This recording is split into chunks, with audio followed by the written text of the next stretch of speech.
Gênero em O Capital, de Marx. À medida que o interesse no marxismo e no feminismo está renascendo e as visões de Marx sobre gênero estão recebendo nova atenção, vem surgindo alguns pontos de consenso entre feministas que também influenciam minha abordagem do tema. É amplamente aceito que, embora em seus primeiros trabalhos Marx tenha denunciado as desigualdades de gênero e o controle patriarcal sobre a vida das mulheres, especialmente na família burguesa, ele não teve muito a dizer sobre gênero e família.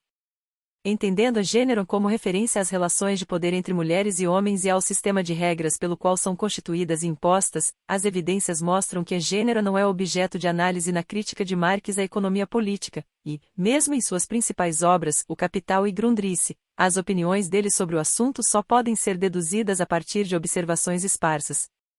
Mesmo assim, não há dúvida de que a obra de Marx trouxe uma significativa contribuição para o desenvolvimento da teoria feminista. Concordo parcialmente com Marta Giménez, segundo a qual, para além de qualquer afirmação feita por Marx sobre as mulheres, o que conta para as feministas é sua metodologia. Seu método materialista histórico não apenas nos ajudou a desconstruir as hierarquias e identidades de gênero, como demonstrou que a natureza humana é produto da ação social. A análise de Marx do capitalismo nos deu ferramentas para pensar tanto sobre as formas específicas da exploração a qual as mulheres têm sido submetidas na sociedade capitalista como sobre a relação entre sexo, raça e classe. Mas o uso que algumas de nós fizemos de Marx com frequência nos levou a um rumo diferente daquele que ele havia traçado. Escrever sobre gênero em Marx, portanto, é reconciliar dois pontos de vista sobre o tema. Por um lado, há os comentários de Marx dispersos por suas primeiras obras e pelo livro primeiro de O Capital. Por outro, há as visões de feministas que utilizaram as teorias dele sobre a exploração capitalista e as aplicaram a uma análise do trabalho das mulheres e da organização da reprodução, buscando enraizar o feminismo em uma perspectiva anticapitalista de classe. Por conseguinte, dividi o que se segue em duas partes. Na primeira parte, analiso a visão de gênero de Marx conforme articulada em sua análise sobre a contratação de mulheres para o trabalho industrial no livro primeiro de O Capital. Também teço comentários sobre os silêncios de Marx, especialmente no que concerne à relação das mulheres com o trabalho doméstico. Aqui, argumento que Marx não teorizou a questão do trabalho doméstico porque acreditava que, com o desenvolvimento da produção industrial, o número de mulheres empregadas nesse setor aumentaria. Ele também não percebeu a importância estratégica do trabalho reprodutivo, em todas as dimensões, trabalho doméstico e sexual, procriação, para a reprodução da mão de obra e como terreno de luta da classe trabalhadora. Isso significa que, apesar de Marx condenar as relações patriarcais, ele nos deixou uma análise sobre capital e classe que é conduzida do ponto de vista masculino, aquele do trabalhador homem, o trabalhador industrial assalariado predominantemente branco, em nome do qual a primeira internacional foi constituída, cujo interesse ele presumiu ser representativo de todos os setores do proletariado.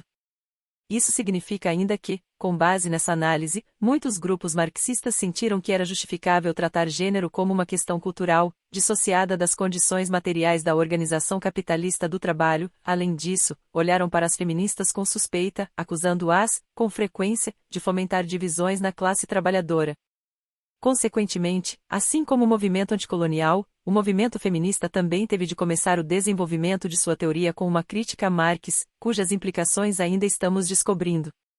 Na segunda parte deste artigo, revisito essa crítica, desenvolvida, antes, pelo movimento Vages for Zevork, do qual fiz parte. Argumento que, porque lemos apoliticamente a análise de Marx sobre o capitalismo, poderíamos levar sua teoria da reprodução social a lugares que, em sua obra, permaneceram ocultos, tornando-a a base de uma teoria feminista centrada na redefinição do trabalho doméstico como atividade que produz força de trabalho e, como tal, torna-se condição essencial da produção capitalista e da acumulação de riqueza. Ler Marx a partir de uma perspectiva inspirada na recusa do trabalho doméstico e da domesticidade nos mostrou as limitações do quadro teórico do autor, revelando que, embora de uma perspectiva feminista não possamos ignorar sua obra, já que o capitalismo continua sendo o modo de produção predominante, há aspectos da teoria política marxiana que não podemos aceitar, sobretudo no que diz respeito a seu conceito de trabalho e a seus pressupostos acerca de quem se qualifica como mão de obra e sujeito revolucionário. Marx e gênero no chão de fábrica. O conceito de gênero de Marx sobressai mais nitidamente no livro 1 de O Capital, no qual ele examina, pela primeira vez, o trabalho das mulheres nas fábricas, minas e gangues agrárias durante a Revolução Industrial.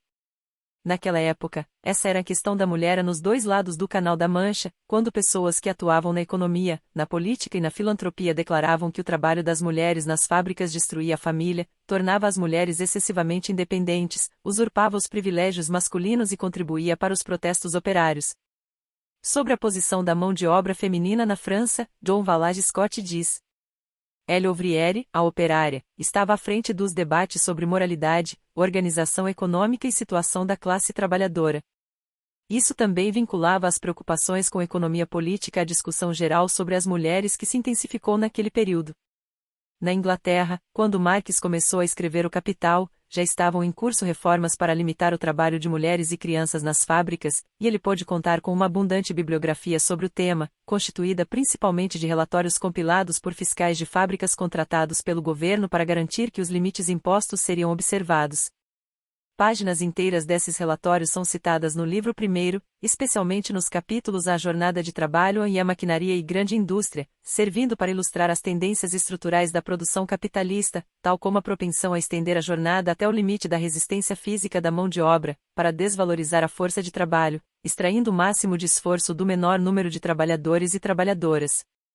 Tomamos conhecimento, a partir desses relatórios, do drama das costureiras morrendo por excesso de trabalho e pela precariedade da ventilação local e da alimentação, de jovens mulheres trabalhando 14 horas por dia sem direito a refeições ou rastejando seminuas para dentro das minas para levar o carvão à superfície e de crianças arrancadas da cama no meio da noite, forçadas a trabalhar, para sua mera subsistência, abatidas por uma máquina vampiresca que consome a vida enquanto ainda houver um músculo, um nervo, uma gota de sangue para explorar. Poucos autores ou autoras de textos políticos descreveram em termos tão inflexíveis a brutalidade do trabalho capitalista, a parte a escravidão, quanto Marx o fez, e ele deve ser elogiado por isso. Particularmente impressionante é a denúncia que ele faz da exploração cruel do trabalho infantil, sem igual na literatura marxista. Mas, apesar da eloquência, seu relato é mais descritivo que analítico e não se propõe a discutir as questões de gênero que levanta. Não nos é dito, por exemplo, como a contratação de mulheres e crianças nas fábricas remodela as relações das mulheres com os homens, como afeta as lutas trabalhistas ou quais debates provocou nas organizações da classe trabalhadora. Em vez disso, temos comentários bastante moralistas no sentido de que o trabalho fabril degradou a integridade moral das mulheres ao encorajar comportamento promíscuo e as fez negligenciar suas obrigações maternas. O que falta é um retrato das mulheres, trabalhadoras fabris, como agentes capazes de lutar em benefício próprio. A maior parte das operárias aparece como vítima, embora tenham sido reconhecidas, em sua época, pela independência, pelo comportamento insurgente e pela capacidade de defender os próprios interesses contra as tentativas dos proprietários das fábricas de corrigir a conduta delas. Gênero e a reprodução da mão de obra. As questões de gênero ocupam um lugar marginal em O Capital. Em uma obra com 3 volumes e milhares de páginas, em apenas cerca de uma centena encontramos referências à família, sexualidade, trabalho doméstico, e são, com frequência, observações fortuitas. As referências a gênero estão ausentes onde seriam mais esperadas, como nos capítulos sobre divisão social do trabalho, salários e reprodução da mão de obra. Ao reconhecer a existência de uma divisão sexual do trabalho na família, Marx apenas observa que esta tem uma base fisiológica, deixando de especificar, em oposição a justificativas que naturalizam a feminilidade e as relações familiares, que a fisiologia é sempre apreendida e influenciada pelo filtro de mediações sociais e culturais. Nos capítulos sobre salários, depois de discutir a forma salário e o modo como ela oculta a extração de trabalho excedente, a principal preocupação de Marx é esclarecer a diferença entre a salário nominal e a salário real e a questão do trabalho por peça.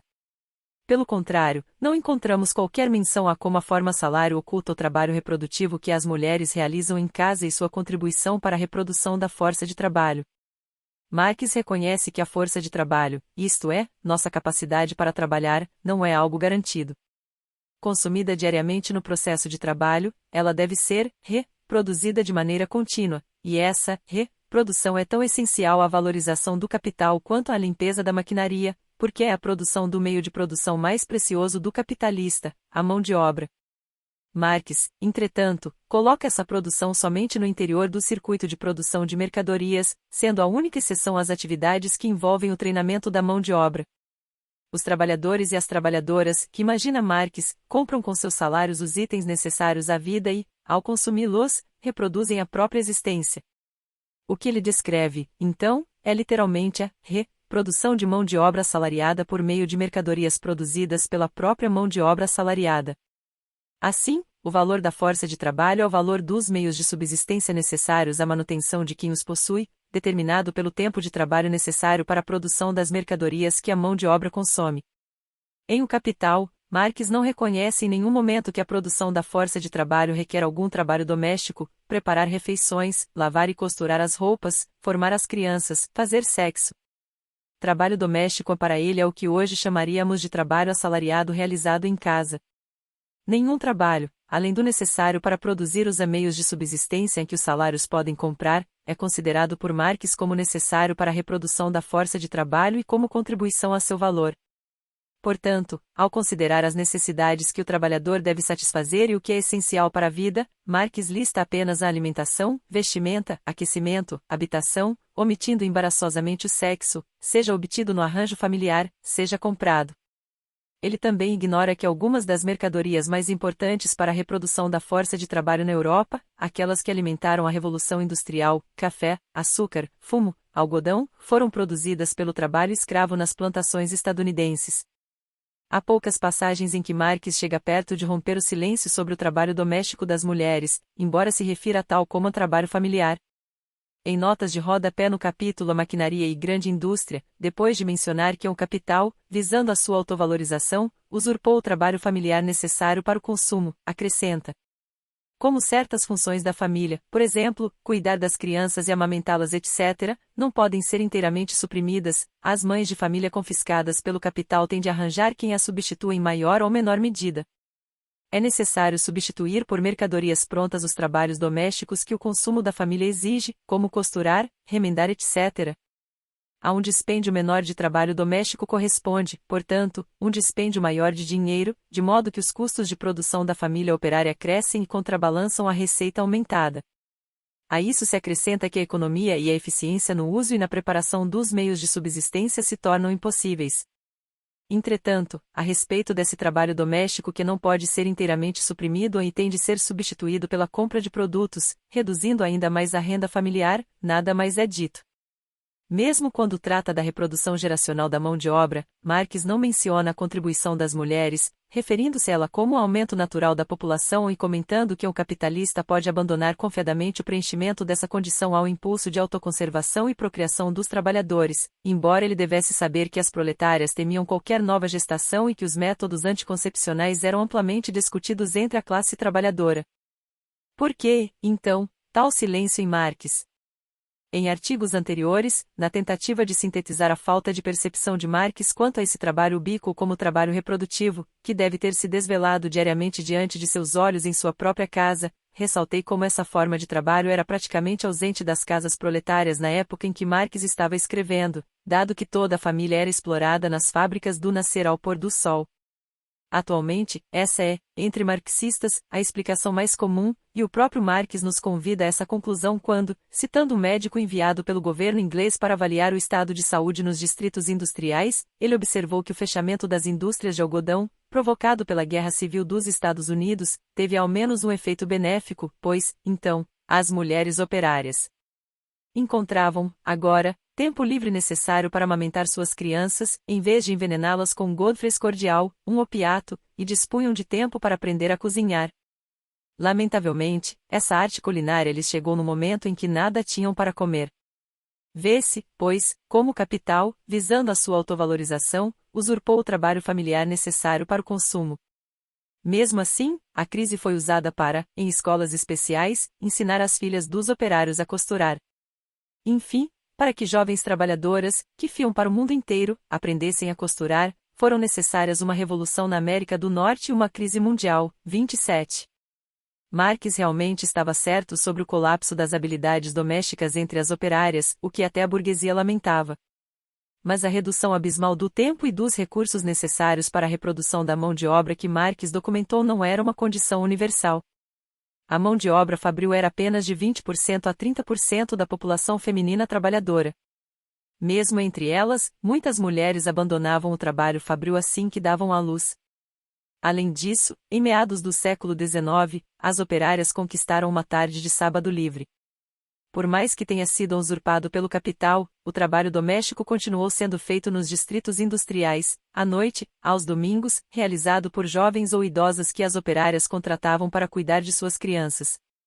Ademais, como vimos, o conflito entre o trabalho fabril e as obrigações reprodutivas das mulheres era uma questão-chave na época de Marx, como demonstram os relatórios das fábricas que ele citou e as reformas provocadas por eles. E, já na década de 1830, o trabalho doméstico e a família estavam no centro de uma discussão acalorada entre socialistas, anarquistas e o emergente movimento feminista. As atividades reprodutivas foram um tema importante para os primeiros escritores socialistas, como Charles Fourier, que elaborou uma teoria engenhosa para demonstrar que mesmo as tarefas mais laboriosas e desagradáveis poderiam ser transformadas em brincadeiras se delegadas a crianças. E mais, o trabalho doméstico foi uma questão debatida entre as mulheres socialistas ovenistas que, nas décadas de 1830 e 1840, discutiam amplamente sobre creches comunitárias, realizando reuniões com a presença de milhares de pessoas, incluindo muitas mães que, não raro, estavam com seus bebês nos braços. Por que, então, novamente, tal silêncio em Marx? Sem dúvida, parte da resposta é que Marx não estava imune à tendência patriarcal de considerar o trabalho reprodutivo das mulheres uma atividade natural, instintiva, quase biológica.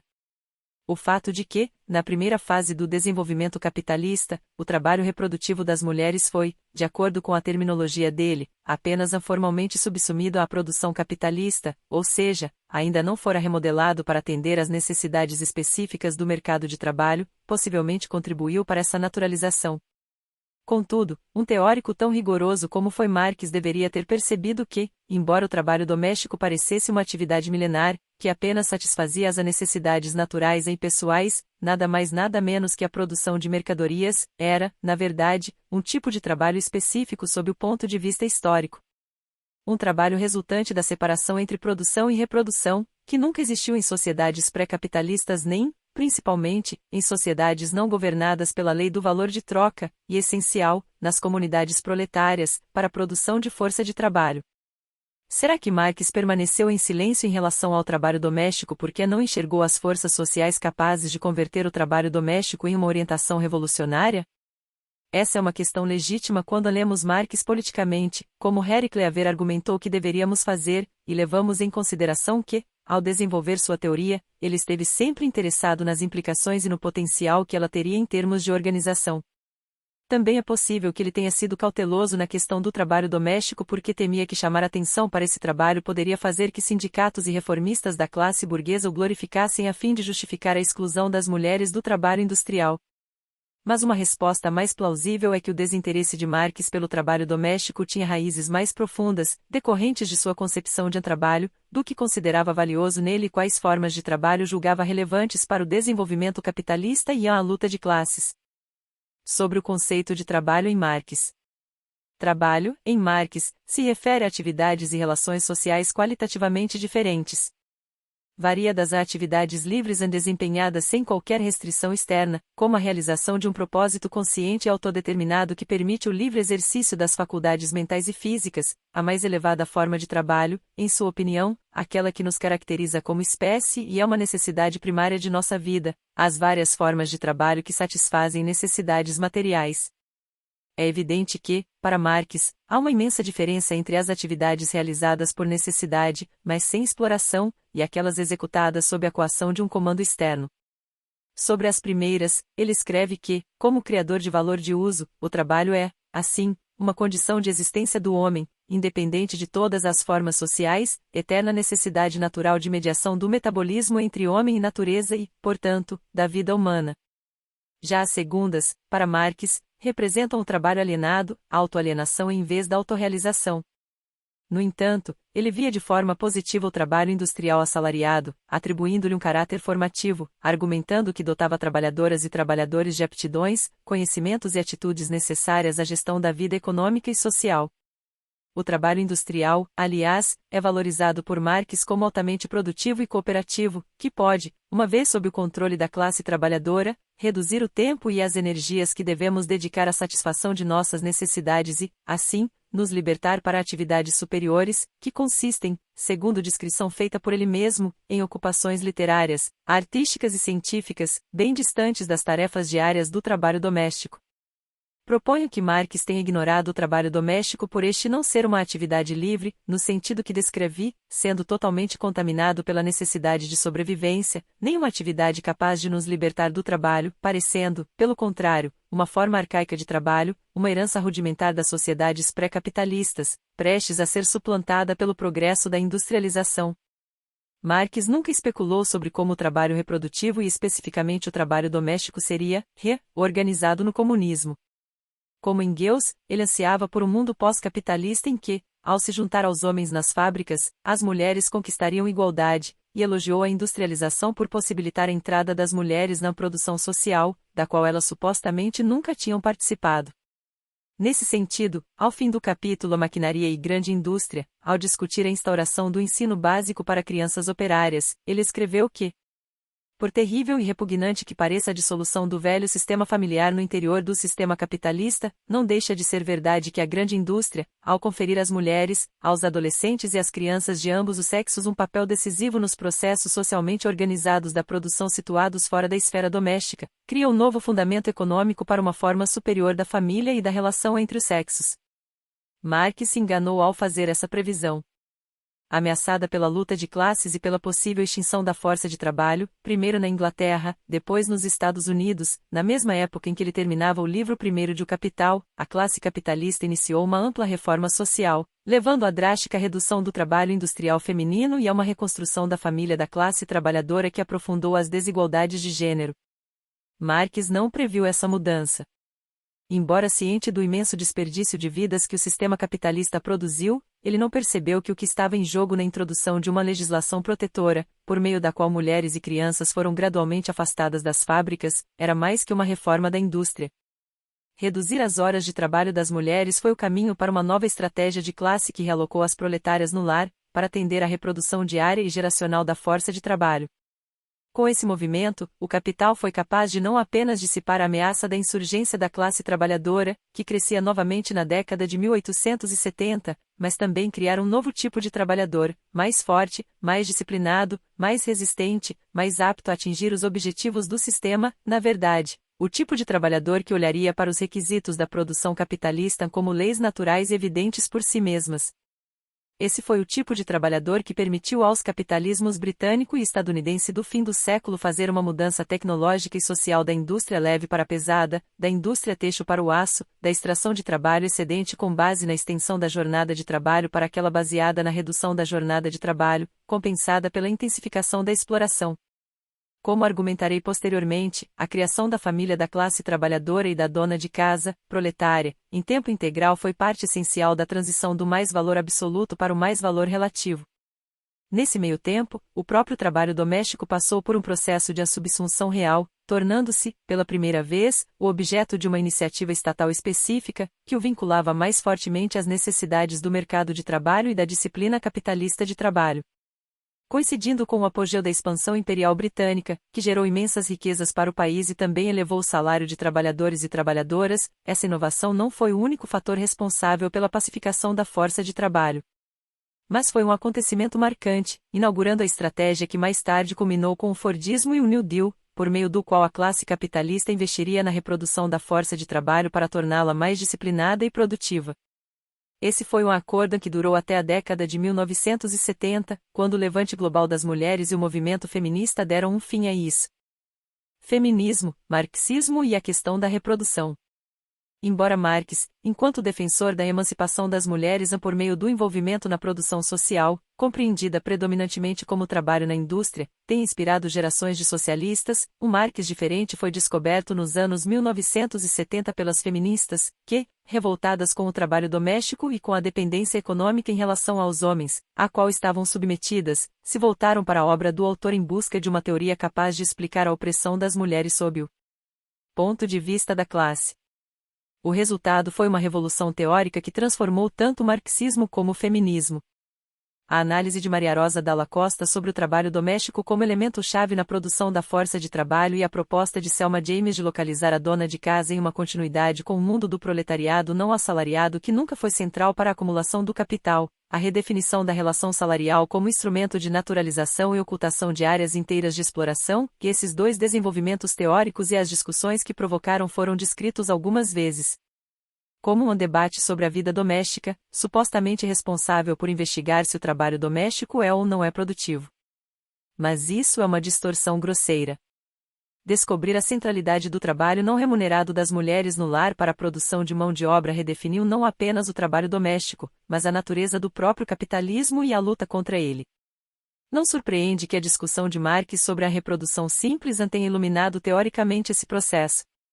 Descobrir em Marx que as atividades que reproduzem a força de trabalho são essenciais à acumulação capitalista provou a dimensão de classe de nossa rejeição. Mostrou que esse trabalho, tão menosprezado, sempre aceito como algo natural e sempre rejeitado por socialistas como ultrapassado, tem sido, na verdade, o pilar da organização capitalista do trabalho. Isso solucionou a controversa questão da relação entre gênero e classe e nos deu as ferramentas para analisar conceitualmente não apenas a função da família, mas a profundidade do antagonismo de classe que está na raiz da sociedade capitalista. De um ponto de vista prático, essa leitura confirmou que, como mulheres, não temos de nos juntar aos homens nas fábricas para sermos parte da classe trabalhadora e ingressar em uma luta anticapitalista. Poderíamos lutar de forma autônoma, começando a partir de nosso trabalho em casa, como o centro nervoso da produção da mão de obra. E nossa luta teria de ser travada primeiro contra os homens de nossa própria família, uma vez que, por meio do salário deles, pelo casamento e pela ideologia do amor, o capitalismo fortaleceu o poder dos homens para supervisionar e comandar nosso trabalho não remunerado e disciplinar nosso tempo e nosso espaço. Paradoxalmente, então, nosso encontro e a apropriação da análise marquiana da reprodução da força de trabalho, que consagra, de certa forma, a importância de Marx para o feminismo, também nos oferecem uma evidência conclusiva de que devemos virar Marx de cabeça para baixo e começar nossa luta precisamente a partir daquela parte da fábrica social em que ele excluiu de sua obra. Descobrir a centralidade do trabalho reprodutivo para a acumulação do capital também fez emergir a questão de como seria uma história do desenvolvimento capitalista se observada não do ponto de vista da formação do proletariado assalariado, mas do ponto de vista de cozinhas e quartos em que a força de trabalho é produzida em termos diários e geracionais. A necessidade de uma perspectiva de gênero sobre a história do capitalismo, para além da história das mulheres ou da história do trabalho assalariado, foi o que me levou, entre outras coisas, a repensar o retrato feito por Marx da acumulação primitiva e descobrir as caças às bruxas dos séculos XVI e XVII como momentos fundadores da desvalorização do trabalho das mulheres e da ascensão de uma divisão sexual do trabalho especificamente capitalista. A compreensão simultânea de que, ao contrário da expectativa de Marx, a acumulação primitiva se tornou um processo permanente também coloca em dúvida a concepção dele de desenvolvimento capitalista como condição para a construção de uma sociedade comunista. Isso invalida a visão de Marx da história como uma sucessão de estágios, na qual o capitalismo é retratado como o purgatório pelo qual precisamos passar rumo à liberdade.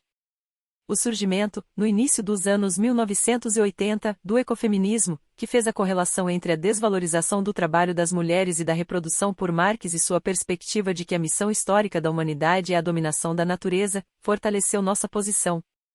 São particularmente importantes as obras de Maria Mies e Ariel Sale, que demonstraram que o apagamento das atividades reprodutivas por Marx não é um elemento casual, contingente, das missões que ele atribuiu ao capital, mas, sim, um elemento sistêmico. Como diz Sale, em Marx, tudo confirma que o que é criado pelo homem e pela tecnologia tem um valor superior, a história começa com o primeiro ato produtivo, os seres humanos se realizam por meio do trabalho, uma medida de sua autorrealização é a capacidade de dominar a natureza e adaptá-la às necessidades humanas, e todas as atividades transformadoras positivas são pensadas no masculino, descrevem-se o trabalho como o pai, a natureza como a mãe, e a terra também é vista como feminina, madame. Laterre, Marx diz, em contraposição a Monsieur Le Capital. Hoje, o imenso erro de cálculo de Marx e de gerações de socialistas marxistas relativo aos efeitos libertadores da industrialização são todos bem óbvios. Ninguém ousaria sonhar, como August Bebel fez em A Mulher no Socialismo, de 1903, com o dia em que a comida seria toda produzida quimicamente e as pessoas carregariam uma caixa de substâncias químicas com as quais supririam sua provisão de proteína, gordura e carboidratos, independentemente da hora do dia ou da estação do ano. À medida que a industrialização, atualmente em sua forma digital, vai corroendo a terra e que os cientistas que estão a serviço do capital fazem experimentos de produção de vida fora do corpo das mulheres, a ideia de ampliar a industrialização para todas as atividades reprodutivas e todos os cantos do mundo é um pesadelo pior que este que já estamos vivenciando com a total industrialização da agricultura. Não surpreende que, nos círculos radicais, estejamos testemunhando uma mudança de paradigma, uma vez que a esperança na máquina como força motriz do progresso histórico vem sendo substituída por um novo enfoque do trabalho político em relação a problemas, valores e relações atrelados à reprodução da vida humana e da vida dos ecossistemas em que habitamos. Disseram-nos que Marx também, nos últimos anos de vida, reconsiderou sua perspectiva histórica e, ao ler sobre comunidades igualitárias matrilineares do Nordeste dos Estados Unidos, começou a repensar sua idealização do desenvolvimento capitalista, industrial, e a apreciar a força das mulheres.